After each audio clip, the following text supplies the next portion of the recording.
Welcome to the Bougie Black Brother Network.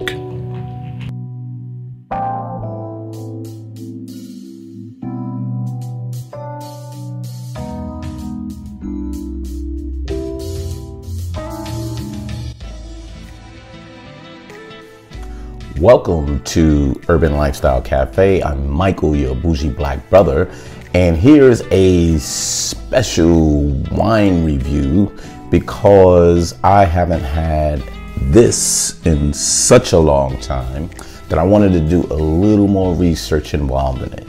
What is this? This is a port wine. What is a port wine? A port wine is really a red wine infused with alcohol in order for it to be fermented and last longer, and it's really on the sweeter side, and usually as an aperitif, and usually with desserts or different kinds of things in that matter. So you see I got my chocolate cake right here. I was prepared. I had some and then I had some of that too. So what makes this interesting is, I said, why port? Why port? And why do they call it port? Well, most port is made in Portugal. So we call it port wine, they call it Porto. So it's the Porto, it's like a ruby Porto. So why Porto? And is it a really strictly Portuguese wine? Well, it really isn't. So if you look at the history, and this is what I'm reading about it because I was really fascinated by this port wine. What happened was during the 17th, 18th centuries, Britain was buying a lot of wine from France. Well, prior to that, but during the wars during 17 and 1800s, they was at war with France, and they was like, where am I going to get my wine? And they was really pissed off at that because they couldn't get the wine quality that they wanted. So what they did was they said, well, let's go to the neighbors and go to Portugal.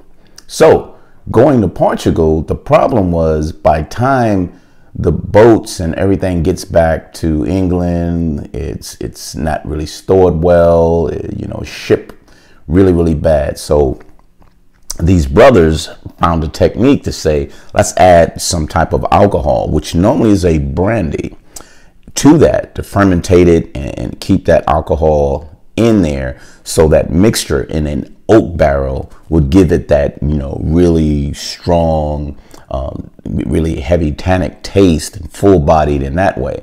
So it's a mixture. It's not truly a red wine.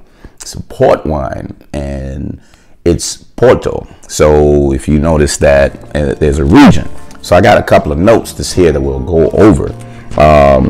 But what the British used, and they're really big in their port. So when you go to Britain, they have that small, and these small port glasses because it's not a full body glass and everything from that. So, and they do it with the Douro, D-U-D-O-U-R-O.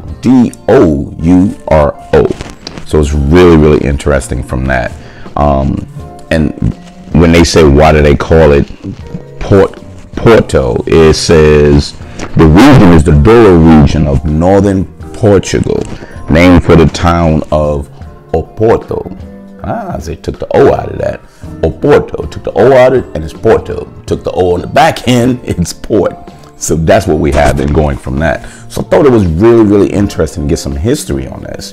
And it's really not a sit down, drink with food or anything like that. This is pretty much an aperitif after dinner. You're sitting by the fireplace. And I really wanted to try it because currently it's like 17 degrees in Georgia.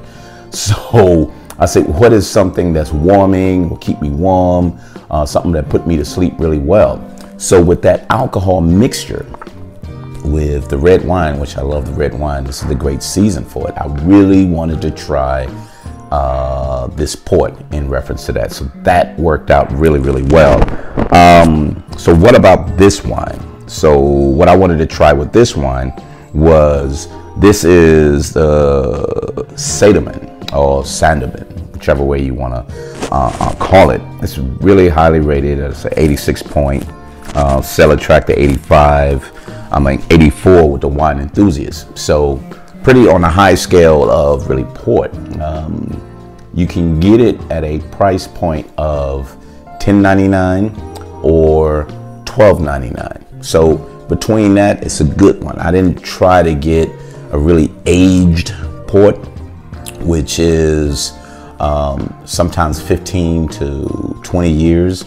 This is a 3 to 5 year one. So a 3 to 5 year port is actually young. But once you open it up, and this one is recommended, you got 4 weeks. So this is really heavy alcohol. So when you're drinking these slowly but surely, you should be drinking it with somebody else to get rid of it. But it's pretty good.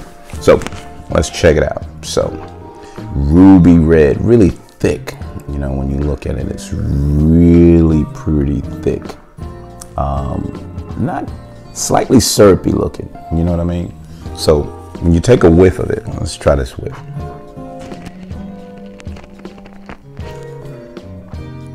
So, like plums. So you know when you bite into a plum and that freshness come out, but it's really like a really not fruity though, but it's almost like a bitter smelling.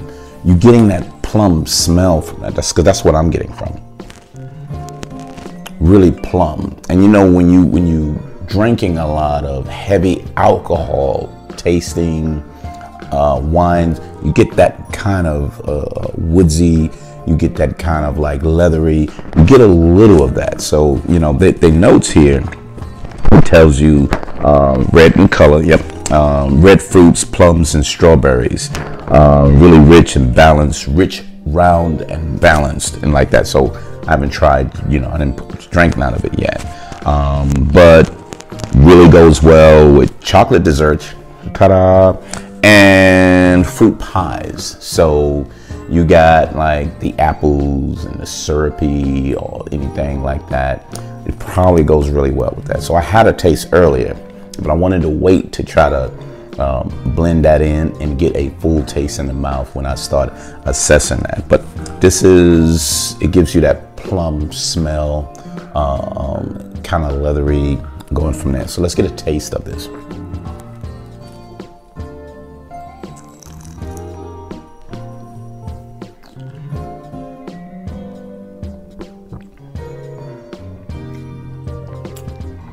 Yeah, so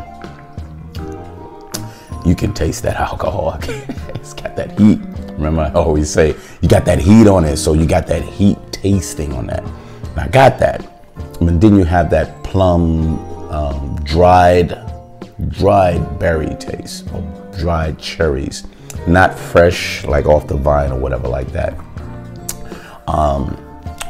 But you can still have that, so it's a little tannic as well. So I still taste it on my tongue in reference to that. So really full in the mouth.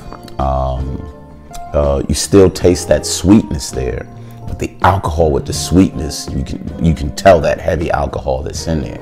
So when they recommend taking that amount, if you take a lot of this, I think you're going to be in trouble.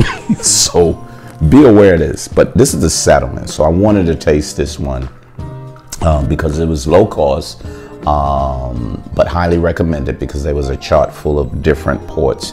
But Sataman was really one of the high ones from that. But pretty good. So let's do this. So while we're here, I'm going to take a piece of my chocolate cake.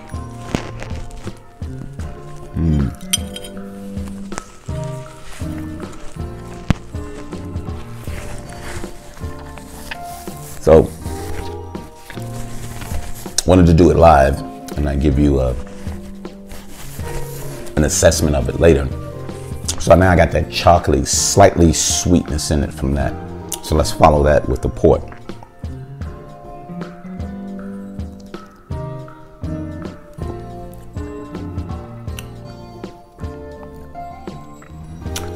So the chocolate takes away some of the alcohol. Very interesting. Standing alone with the alcohol, it's right there. You taste it and you feel it, and you got those berries. But with the chocolate or the icing right there, it takes the alcohol down, and you start tasting the sweetness of the chocolate, but not quite the alcohol. So honestly, a really good blend with that chocolate icing. This is almost like a milk chocolate, not quite the dark chocolate, because I really wanted to try some dark chocolate with this. just to see what it blends in with that. But this really went well. It was good. That's why I wanted to wait until I had something to go with it and not just chocolate. I wanted a chocolate dessert. But really good. Don't get me wrong now. Don't try to take this just like it's a regular wine. You know, this is fortified. This is made it stronger with alcohol. So you're gonna have to deal with this alcohol. In reference of that, it's really gonna give you that kind of taste and tell and say really good, but slight sweetness. So some people may not like the sweetness. So if you don't like the sweetness, kind of stay away from this. But understand, this is for an aperitif. This is after dinner or before dinner. You're getting something and you're getting some hors d'oeuvres with some sweetness tied into that. Have that. But mostly these ports are like, hey, look, it's after dinner time. Let's go chill and have a coffee and a port or sherry or all those different things. We're going to try sherry soon too, because I haven't had a sherry, and not the last sherry that I had, I think I was around 16, 14, and Harvey Bristol Cream, something like that. So I really want to taste a sherry. And the last time I had a port, I was in wine school, and they was going through different types of port, and they were a little more expensive and a lot more alcohol laden. But this one, it's a really nice and blends with your dessert. So if you get the opportunity and say, after we had a good wine, with our dinner, and now we chilling and we're gonna have a conversation. Hey, guess what? I have a creme brulee. I have some kind of pie, because they said pies and chocolate. So chocolate cakes, chocolate this, fudges, whatever. Try this with it, because I would love to have a fudge with this too, or brownies. I'm gonna try it with brownies, because I had one with brownies once before. But very good. I actually like it. And, you know, I always tend to go with slightly sweeter stuff, but this was pretty good. Remember, it's from Portugal. The Sandeman is fortified with brandy or any type of alcohol, so it can be lasting. This is young, but most of these ports are older, based on the war with England and France, and this was the alternative. It's called a Porto. So if you're looking for port, Porto. And it's from the Oporto region. Remember that, Oporto region, the Douro region, from the city of Oporto. So really, really interesting history when you dig in and go from that. But it's a really British kind of wine. It's a wine, but kind of mixture on that. Urban Wine Life, Michael Collier, Bougie Black Brother. Hope you got some things out of it. Leave me some notes, because I don't know it all, but this was my first opportunity of sitting, tasting, mixing, and a little more history than I did in the past when it comes to port wines. So thank you very much, and we'll see you.